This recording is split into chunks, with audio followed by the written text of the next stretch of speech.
തണ്ണിമത്തൻ കൃഷിയിൽ വിജയം കൊയ്ത മാട്ടൂലിലെ കൊയിലേരിയൻ റെൻസി മാട്ടൂൽ ഗ്രാമപഞ്ചായത്തിന്റെയും കൃഷി വകുപ്പിന്റെയും സഹകരണത്തോടെ നടത്തിയ തണ്ണിമത്തൻ കൃഷി വിളവെടുപ്പ് ഉത്സവം മുൻ ജില്ലാ പഞ്ചായത്ത് മെമ്പർ അജിത് മാട്ടൂൽ നിർവഹിച്ചു. തണ്ണിമത്തൻ കൃഷിയിൽ മാട്ടൂലിന്റെ പഴയകാല പ്രതാപം വീണ്ടെടുക്കാൻ ഒരുങ്ങുകയാണ് മാട്ടൂലിലെ കർഷകർ. മാട്ടൂലിലെ യുവ കർഷകയായ റെൻസിയും സഹോദരനും ചേർന്ന് ഇത്തവണ 5 ഏക്കർ സ്ഥലത്താണ് തണ്ണിമത്തൻ കൃഷി ചെയ്തത്. മാട്ടൂൽ സിദ്ദിഖ് പള്ളിക്ക് സമീപത്തെ അംബേദ്കർ കോളനിക്ക് സമീപമാണ് തണ്ണിമത്തൻ കൃഷി ചെയ്തത്. ജനുവരി അവസാന വാരത്തിലാണ് കൃഷി ആരംഭിച്ചത്. പൂർണ്ണമായും ജൈവ രീതിയിലായിരുന്നു കൃഷി. കാലാവസ്ഥാ വ്യതിയാനം കൃഷിക്ക് ഏറെ ദോഷകരമായിരുന്നു. യഥാസമയം പാടത്തുനിന്ന് വെള്ളമിറങ്ങിപ്പോകാത്തതും ഏറെ പ്രതിസന്ധി സൃഷ്ടിച്ചുവെങ്കിലും കൃഷിയിൽ വിജയം കൊയ്യാൻ സാധിച്ചു. തണ്ണിമത്തനോടൊപ്പം നേരത്തെ വിവിധ പച്ചക്കറികളും ഇവർ കൃഷി ചെയ്തിട്ടുണ്ട്. 1 ഏക്കറോളം തണ്ണിമത്തൻ ചെയ്തെടുത്ത് ഈ വർഷവും അതേപോലെ തന്നെ കൃഷി ചെയ്തിട്ടുണ്ടെങ്കിലും കാലാവസ്ഥ അനുകൂലമല്ലാത്തതിനാൽ ഒരുപാട് വിളവ് കുറഞ്ഞൊരവസ്ഥയാണ് ഉള്ളത്. നമുക്ക് നമ്മുടെ ഡിപ്പാർട്ട്മെൻറ്റിൻ്റെ ക്ലസ്റ്റർ പദ്ധതി പ്രകാരം കർഷകർക്ക് കൊടുക്കാൻ സാധിക്കുന്ന ആനുകൂല്യമാണ് ഇവർക്ക് നൽകിയിട്ടുള്ളത്. അതൊരു സെൻറ്റിന് 80 രൂപ എന്നുള്ള രീതിയിലാണ് അനുവദിച്ചിരിക്കുന്നത്.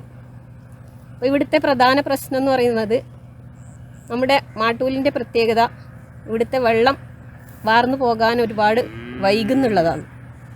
അപ്പോൾ ജനുവരിയിലെങ്കിലും കൃഷി തുടങ്ങിയാൽ മാത്രമേ അവർക്ക് ഈ ഒരു തണ്ണിമത്തനിൽ വിജയം കണ്ടെത്താൻ വേണ്ടി സാധിക്കൂ എന്നുള്ളതാണ് ഈ അവസരത്തിൽ പറയാനുള്ളത്. എല്ലാ വർഷവും നമുക്ക് ജനുവരി 12-ന് നമ്മൾ നടലുണ്ട്.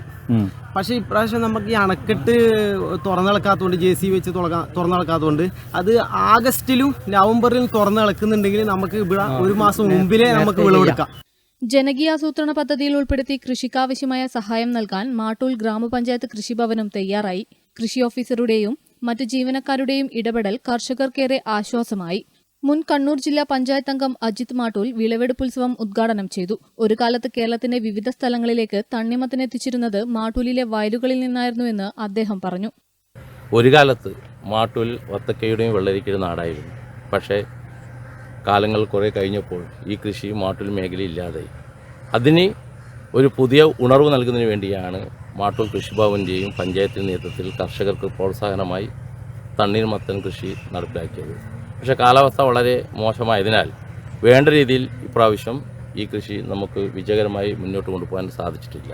നമ്മളൊക്കെ ഒരു കാലത്ത് അഭിമാനത്തോട് പറയുകയാണെങ്കിൽ മാട്ടൂലിൻ്റെ റോഡുകളിൽ വലിയ നാഷണൽ പെർമിറ്റ് വണ്ടികൾ നിരനിരയായി നടക്കുന്ന കാലങ്ങളുണ്ടായിരുന്നു. അത് മാട്ടൂലെ വത്തക്ക കേരളത്തിൽ തന്നെ ഏറ്റവും മധുരമുള്ള വത്തക്ക കൃഷി ചെയ്യുന്ന ഒരു ഗ്രാമമായിരുന്നു മാട്ടൂൽ.